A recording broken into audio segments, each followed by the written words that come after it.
1-2, swinging a drive toward right center. Back goes Robert, back near the stands. That ball is gone. A game-winning home run for Chris Morel.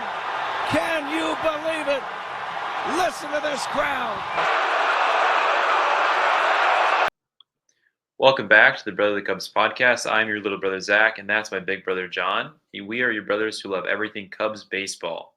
If you enjoy Cubs baseball, hit the subscribe button, turn on the notifications, give us a holler in the comments, and join us every week as we dive into the most financially responsible team in all of Major League Baseball. We like to start off each podcast with a playful question for all 129 of our subscribers.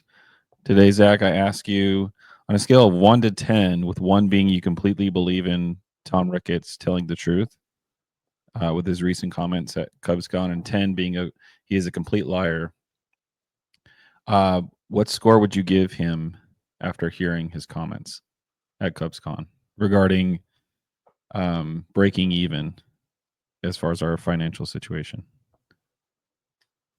I'm going to go with the 1. So yeah, just to restate, you completely believe he's telling the truth? No, I was just playing. It's probably like a 6 or 7. I think there's probably some information we're not hearing about Marquee Sports Network and the profitability or lack thereof of Marquee. Yeah. Therefore, they're probably not making as much off baseball ops than it might seem. The media says they're making around $500 million in revenue, but they must have some really high costs from Marquee. I know a lot of other teams are running into issues right now with their sports networks, right? Yeah. The RSNs, and so that's causing a lot of teams to have to cut payroll. So I think it's possible that that's causing an issue. Yeah, with 1, being you completely believe in him, 10 he's a liar. I'm gonna put it at a 9. Which is, maybe that's a little controversial, but the Cubs are what, 3rd in payroll or something like that, or not payroll. Sorry, I wish revenue, or the amount of money that they take in is, I believe it's top 3 in all of baseball, which is, or top 5, something like that. It's really, really high up there. So I mean, not like it's, I don't want to say that it's none of our business, but I mean, I would think that there would be some kind of transparency there, just because there's so much surrounding like the finances of the Cubs, and just, there was what, a 6-year-old. Did you see that clip about a 6-year-old on X or whatever? He met Tom Ricketts and he asked him why he was so cheap.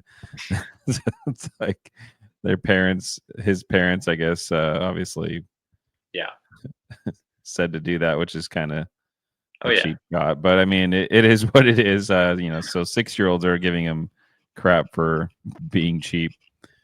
That is pretty funny. Yeah. Crawley kind of went after the guy and was like, that's a low blow. And I thought it was just all in good fun, but yeah. He's probably going to go home and cry himself to sleep now at night. And now that a 6-year-old made fun of him. Whatever will the billionaire do? Yeah. No. Anyways, we'll see. Like you said, I mean, you mentioned just real quick, Zach, about the new CBA and what impact. Real quickly, what impact do you think that's going to have on payroll or just signing new free agents?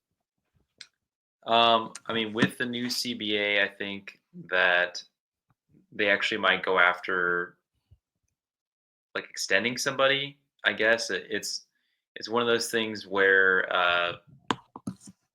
right now they're rumored to not go after Tucker on an extension or in the off season because they think he's going to cost $300 or $400 million, and they've never given out a deal that expensive before. And I think the thought process is a new CBA in 2026 would give them probably potentially salary floor, but also a harder salary cap, which means the Dodgers, Mets, and Yankees wouldn't be able to go the 350 to maybe even 400 million range. But really, yeah, it would move the payroll down closer to like in the 200s, and so then they could play ball, and I think the overall price of free agents would drop, and so then they could do a deal for 7 years, 280 or something, right, or 250, as opposed to 10 years, 350 or 400 or whatever Soto got in the 700s. You know, they probably see all these deals and think, oh crap, we're not going to be able to pay up. Yeah. Also, I was curious, what are your thoughts on the recent increase in tariffs on the Cubs payroll? And what do you think? No, I'm Not just going to touch that. I'm not touching that. I'm just playing. I'd like to kind of go over some news and notes here for the last what was it? It's been a month or so, or longer than that, I think, since we It's been last a while. podcast. Yeah. Yeah. So recently we signed Caleb Thielbar to a 1-year deal. I don't believe he was disclosed about how much it was, but he had a 5+ ERA last year. Previously for his career, he sat around, I think, mid 3s, 3 ERAs. He features a fastball, sweeper, curve, and a slider. They also signed speedster infielder John Berti to a $2 million deal with incentives up to $1.3 million. I thought that was a nice get for them, especially for the value. Yeah. What are your thoughts on those two? I think Thielbar signed for about five mil or so.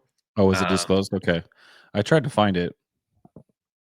Yeah, and then Okay. I don't know if we mentioned Colin Ray at Oh, any point. that's true. I think. Well, I take it back. Colin Ray signed for $5 million, and Thielbar I think signed for 3 or Okay. something like that, right? I think they signed for about a combined $8 million. Mm-hmm. But yeah, I mean, those are definitely those are solid just depth moves. The Cubs have really needed to go out and get a veteran lefty. And while I think we talked about AJ Minter and Will Smith and some of these other guys, Tanner Scott too expensive. They almost got him. It looked like. So they got a veteran lefty in Thielbar, and that's to pair with Luke Little. And so now at least they have 2 lefties going into the season as opposed to 1 or 0. So that's good. And then John Berti, like you said, he's fast. He can play, I think, literally every position in the infield, which is really good considering Horner is not fully healthy, and Shaw may need like a month or 2 to get his feet under him. So that's good. He's not going to hit the ball hard or well, Right. but at least he can play good defense and kind of fill in there. And he's cheap. He's only $2 million. So Yeah, it says on base percentage. I mean, it wasn't bad. yeah, He sat in the 340s, and he's got speed. Like I said, so he's always a threat to steal bases, along with PCA and possibly Horner whenever he's healthy. yeah. So thoughts on? I mean, Caleb Thielbar. He's 38, turns 38 in January. This is from MLB Trade Rumors. .com. This is Mark Polishuk. He mentioned that the deal was for $2.75 million. Oh, wow. So yeah, I mean, yeah, so he is older. I mean, we'll see how he turns out. I mean, they can always, see what is at the trade deadline, like as far as lefties, impact lefty relievers, and if they feel like, they're having a really great season and they do need a lockdown lefty, and it's just not working out with Luke Little and Thielbar. I mean, they could figure out what else is out there. So it's not the end of the world, but let's look at some other notes here. So obviously the big thing we're talking about right now is the Cubs and Ryan Pressly. He's dropping his no trade clause, or he's agreeing to go to the Cubs. The Astros are going to eat about $5 million of his, what is it, 14 million or so? I think it's 14 million that he's owed. And then the Cubs are sending back single A pitcher, is it Juan Bayo? Yeah. Okay. So Ryan Pressly, features a four-seamer, slider, curve, changeup, sinker, obviously throwing the four-seamer the majority of the time, 33%, slider 29%, curve 25%, changeup 11%, 3% for the sinker. He has a 50% ground ball rate. I thought that was extraordinarily Awesome. 31.5% chase rate. I mean, those are good numbers. I know he's been an elite closer for a long time. Is that like career numbers we're talking? I think that's last year. Okay. Well, I got that from Baseball Savant, so I don't know how updated that. I mean, if those are career numbers, or if those numbers are based on last year, I'm not entirely sure. But that was from Baseball Savant. Right, and I know the biggest thing is his strikeout rate went down. So he actually did have an elite strikeout rate for several years in a row, and then down 27%, down to 27% in 2023, and then down to 24% last year. So yeah, which is so I think this is last year. So on Baseball Savant, he has a K percentage of 23.8. So that's probably okay. This is probably from last year. Oh yeah, 2024 percentile rankings. So yeah, he's in the 85th percentile in ground ball percentage. Okay, but his whiff, the whiff percentage is slightly different than a strikeout rate, right? Yeah, it's 26.9, so about 27. Okay, versus 24% strikeout. Yeah, I mean the biggest thing is if you looked at, I'm just looking through his numbers one more time. I know last year he had a slightly worse year. It wasn't like a bad year. Yeah. And really a 3.36 FIP in 2023. I'm just looking to see if he could get the K rate back up at 28%, just bump it up by 4% back to where it was. He still had 31 saves that year in 2023, and a decent ERA. Looks like he hasn't been elite since 2022, but like you said, the ground ball rate is really good. Right. And I'm just looking through a couple more numbers here for him, but overall, like his again K per 9, I guess that's correlated with that. The walk rate is good, and again the ground ball rate and all that stuff. It looks like back-to-back years, sort of, he was not his elite self, but still a very good pitcher, right? And that's what you got to look at is, he waived his no trade to become the closer. So if you're the Cubs, you're going to have to unfortunately anoint him as the closer without even seeing if you can improve him. But I think the thought process is that they can probably improve him, right? Yeah, I think so. I think he's due to regress back to the mean. His ERA recovered a little bit from the year previously, from 2023 to 2024. Yeah, I don't know the FIP numbers like you were saying, but his whip is up a little bit from last year. It's slowly increased, since 2022, which was one of his best years. I didn't know that he was actually with the Twins as well. So, his fastball went down by about a mile per hour, but it also went down a mile per hour between 2021 and 2022. But in 2022, he still had a 12 Ks per 9. I mean, so you're talking about, his fastball went down, but then he had a 2.98 ERA, 12 Ks per 9. This is an elite closer. So this is assuming they can get him back maybe a year and potentially his fastball up a little bit. If not, look, they're going to look for more velocity elsewhere and see if they can get another high velo guy. But this is a guy who can spin the ball. Like you said, he's got a really good arsenal. Yeah. And you're going to be able to put a veteran in that role, in which they've really needed over the last few years. Porter Hodge did a good job last year. I think Porter Hodge being in the 8th inning role sets him up really well to take a little bit of pressure off him. Maybe you can put Porter Hodge in a fireman, I need a strikeout kind of role. You can mix those guys in there and take a little bit of pressure off Porter Hodge. Maybe if Pressly gets hurt or struggles, then Hodge can go back in the closer role. He can be your backup closer. I really like that possibility for the Cubs. Yeah, he's solid. I think this is a sneaky good move. I think there were some people that were kind of on the fence about it, depending on what we would give up for him. And I think giving up a single A pitcher. I don't know a whole lot about Juan Bello. I mean, do you remember the Eli Morgan trade? Was like, who did they give up? The Cubs. Yeah, it's like I couldn't even tell you. Yeah, I mean, it was another Myrtle Beach player. He had Okay. power, 30% strikeout rate though, but 25 home runs, that kind of deal. Hmm. I can't think of his name off the top of my head, but Alfonso Rosario. That's right. Oh, yeah, that's right. So Yeah. Yeah. Alfonso Rosario went to the Guardians Hmm. for Eli Morgan, and so same kind of thing. Morgan actually has uh, more options and years of control, obviously, than Pressly, but same kind of thing. Trading a Myrtle Beach player who hasn't proven anything yet for proven talent. I mean, that's the kind of thing this club needs to do. They've been able to turn these late round draft picks into serviceable players, such as Rosario, um, and turning them into someone who the organizations would like in a trade. And you can flip them as they start to build a little bit of value for proven talent. So Pressly is a massive need for this club.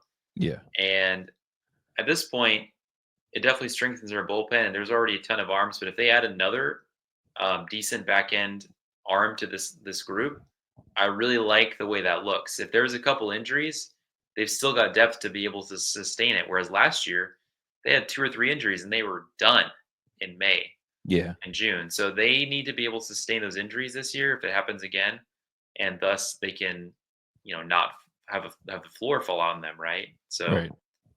Yeah. There's some names there: Ryan Stanek, Kyle Finnegan.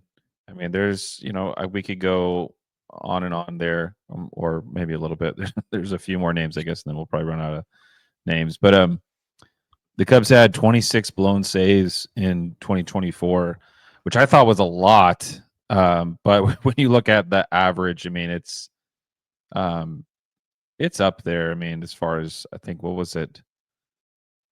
I was trying to think of the best. I think the Guardians had the best save percentage. They gave up the least amount of blown saves, and then I think it was the Rays and somebody else. But if you're talking about what those, let's see, what was it, six? It was something like six saves that Alzolay gave up, something like that, and yeah, that's that's pretty not even bad. including like Hector Neris. So I mean, we possibly could have won the division just based on maybe even like 6 or 7 blown saves out of those 26. Maybe if we had like 18 or 20. So I Yeah, think getting Ryan Pressly kind of establishes your closer, barring a trade or anything like that, midseason trade. Or I also, I mean, I guess depending on what else we get to as far as free agency, I think they may add a Ryan Stanek, but I don't know about Kyle Finnegan and what he's gonna, not request, but like what he's asking for on the free agent market. So um, there's also Alex Bregman, shifting our conversation to third base. What are your thoughts on him and the reports that are still out there? I think it's just kind of, I don't want to say absurd, but just irresponsible that we're yeah, talking about. We're giving people hope, putting reports out there that the Cubs are still an option for Alex Bregman. What are your thoughts on that? yeah. I agree. I agree that it's stupid of these reporters to act like the Cubs, who have been crying poor for so long, can afford to give him this deal, maybe unless it's 1 year. But the Cubs just did like a 1 year with opt-outs type deal for Bellinger, and then they traded him. So does Bregman want to do the same thing? The only thing I could see is maybe they dip into the luxury tax for Bregman, knowing that maybe they feel like Matt Shaw's not ready, but also maybe that helps Kyle Tucker want to sign with us in the offseason. I don't know if that's draw that 1-to-1, but if Bregman had 3 years here and Tucker likes working with Bregman, Right. then let's say you're friends here for 3 years of your long-term contract. I mean, Yeah. that's an enticing offer for the Cubs to go into the tax this year. Maybe they can reset next year. But I do think literally signing Bregman will put them into the luxury tax or very close to it. And they have been rumored to obviously not want to go there. And so if they were okay with going above the tax, I think it would make sense. But because they don't want to go there for him, it only Right. makes sense to me that they probably are not going to be able to afford him. So it's just agent speak at this point. Yeah, I mean, it could be what do you call that? Posturing Yeah, by the by agents. Yeah, yeah, by by what is it? Boris. Boris? Yeah, I believe Yeah. he's a Boris. But I mean, it's like I was looking at some of the projections for a contract for him that are starting at 23, going up to 25 million a year. If you're not willing to give Matt Chapman something like that in the offseason, last offseason, why are they going to go and do that to, Right. give that to Alex Bregman, who's in a decline of some sort, um, they almost need like a stopgap. What about Polanco, Jorge Polanco? Yeah, so just sticking with like I guess third base. Yeah, I or I would. Justin Turner. Like, did you note that there? I mean Turner. Yeah, Turner at first. So you're adding Berti to the roster as a bench player, like a super utility. Right. So a lot of times you can field maybe two. Let's see. You're gonna have one. No, say is the regular DH. I guess Canario, you have to have a fourth or fifth outfielder. So you have one backup outfielder, you have one backup catcher, and then possibly two infielders. So if they have Berti already, they have Carson Kelly, they have Canario. There is option for one more infielder, and that's where this last final hitter comes from. And if it's Turner, he's going to play first. Polanco, to me, would make sense because he can play second and third, and he has more power, and he's a switch hitter. Yeah. So he could give you a lefty bat in case Shaw's not ready or Horner's not ready. Polanco, if you went with Shaw and Polanco at third and second, that's not bad power for the bottom of the lineup. And then when Horner comes back, if Shaw is ready, Polanco is in a really good bench role. Maybe not good for him, but really good for the Cubs. Turner would be just a very professional hitter. He's almost like 40, or I think he is 40, and he would Yeah. only play first. So at this Right. point, I think I'm guessing they might just want to go John Berti at first to back up Michael Busch Mm-hmm. against lefties. But I'm not sure because Turner, I think he hits lefties. I would guess that Polanco is more of what they'd want, but I don't know how much money they have to dole out for him. Or Whit Merrifield, but that's about 4 or 5 years too late. Yeah, I've heard about that. I just don't understand. Again, the Berti signing's fine, but in Yeah. terms of getting a professional hitter, you're getting a professional hitter who can draw walks and avoid strikeouts, but he's not going to have any power. So I thought they wanted to go with someone with power in case Shaw sort of, I don't know, like let's say he doesn't do well this year. You just don't have anyone playing third at that point except John Berti. That's a tremendous failure by the front office to trade Isaac Paredes, and you can make a good trade, but then you have third base pretty much empty, assuming Right. Matt Shaw gets, and Matt Shaw could run with it, but if he doesn't run with it, Sure. then they're in deep trouble. I mean, you could make a comparison with maybe Matt Mervis, as far as he looked to be the future at first base. And, he had, what was that, a cup? You call that a cup of coffee? Yeah, and then he had And it more than a just cup of didn't, coffee. yeah, Yeah. didn't really impress. I mean, No, and now he's in Miami. So, they I mean, traded him for Vidal Brujan, who had a worse, almost as bad of an OPS as he did. So that was a puzzling move. Yeah. I mean, I know he was out of options. yeah, Mervis or no? Yeah. So, I mean, I think they're both out it of was, options. Yeah. yeah. The numbers on Justin Turner are kind of interesting. He has a 17% whiff rate, 17.6 K, 10% walk rate. Squares up 28%. LA sweet spot. Do you know what that is? Launch angle, Oh, okay. Los Angeles. Los Angeles sweet spot. Yeah. A hot dog place he 90 really likes. is a launch angle sweet spot of 95. Or sorry, he's in the 95th percentile at 40%. So that's interesting. Hard to discern what that means, but Yeah. Average exit velocity 87%. So 87 he's in miles the- per hour. Are you looking at or baseball? 87, sorry. 87 miles per hour. Yeah. Yeah, I'm on Baseball Savant. So he's got some categories where he's really great, but I don't know. I guess walk rate is 11%. That's pretty good, right? Right. I mean, I'm looking at Polanco here, just comparing these two as the final infield spot, Mm-hmm. and Polanco's K rate is at almost 30% this last year. Yeah, it's high.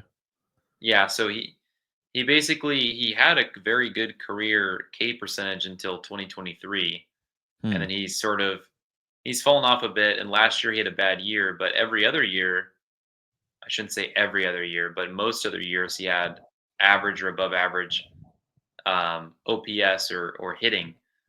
So, including 4 WAR in 2021, which that's obviously a while ago, but he's still worth like 1.4 WAR in 2023.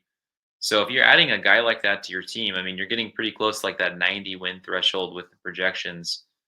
He's not going to play every day, too. I mean, no, he would play like 200 or 300 at bats, I think, in a season. Yeah, I mean, So, I don't want to say it's a toss up. I mean, there are options, but like you said, it just depends on how close to whatever what is it 200. I don't even know what they're trying to get to, like how the payroll yeah. break there. I guess break even, right? That's exactly what Ricketts Well, said. the $10 million number before the tax is the number they've pushed out as we need 10 million to save for the in-season additions. Right.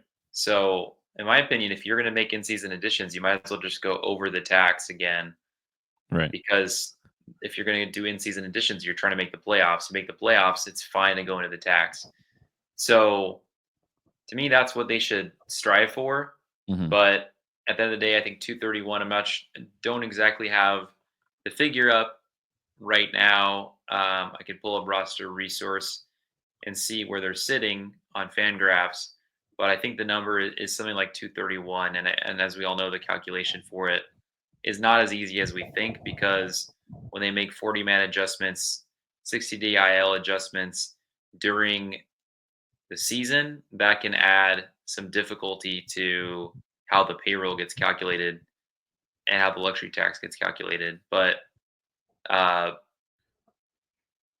I think let's see, supposedly estimated at 189, but I do think that number is not completely factoring in all of their additions yet. It's probably not factoring in. Oh, it hasn't factored in Pressly because his deal's not official because he needs to pass a medical physical. Right. So still 8 million to this list, and they're estimated at, I think, 197, 198. Which leaves them. There was still 30 million. 5 is it? Oh, okay. I thought it was.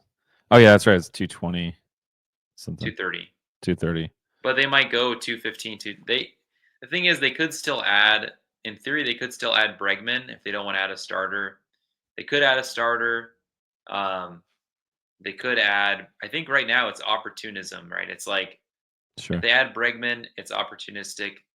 If they added, who am I thinking of? A starting pitcher, like maybe Flaherty, right? Same kind of thing, or via trade.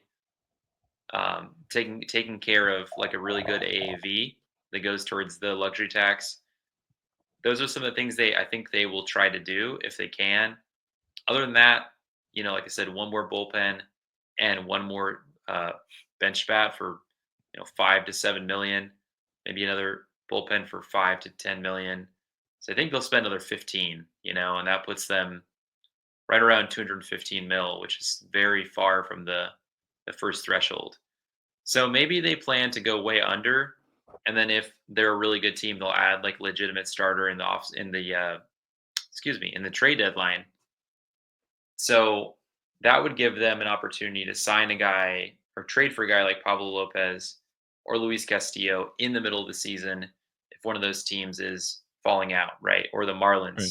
Sandy Alcantara, same kind of deal. Give you the flexibility to add in the middle of the season and not go over the luxury tax. That's what they're worried about. Yeah. So speaking of the pen, David Robertson, what do you think about him? He's in our notes here.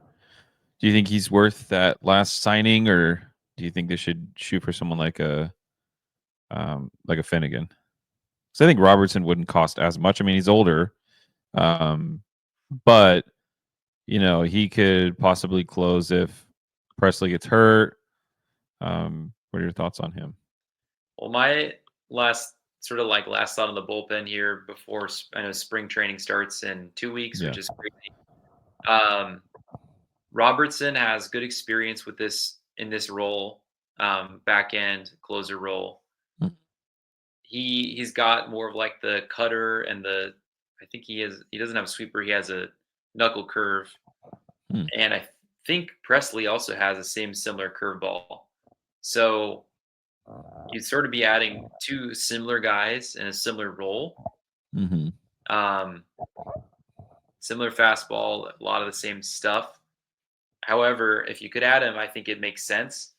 A different repertoire like Stanek or Finnegan would actually make more sense probably, because depending on the price, because they both have splitters, and that's good to have a righty that can get lefties out the splitter.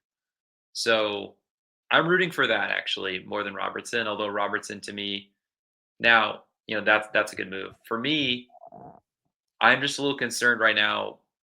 There's a lot of arms, and I don't know who's on the way out in terms of Yeah. those guys who can get optioned, but there's a lot of guys who can't get optioned, and so that's going to start to make things a little tricky. Yeah, I mean, we got looks like you listed him here. Ryan Pressly, Porter Hodge, Tyson Miller, Nate Pearson, Eli Morgan, Caleb Thielbar, Luke Little, Julian Merriweather, Ben Brown, Keegan Thompson, Jack Neely, Daniel Valencia, Ethan Roberts. I'm really curious to see how Ethan Roberts does this spring. I'm really rooting for him. I mean, that'd be awesome. Yeah, he's got options though too, but he will make his Yeah. way up at some point. Right. That's all not to mention some addition of Wicks if there's an injury. Right. Javier Assad, Right. Yeah. and in the middle of the season, Cade Horton. Yeah, that's true. If So he can stay healthy, he said he was recently feeling great. Throwing bullpens. Yeah. Yeah. So I mean, Cade Horton is he's an X factor this year. It could be an X factor as far as like impact arm.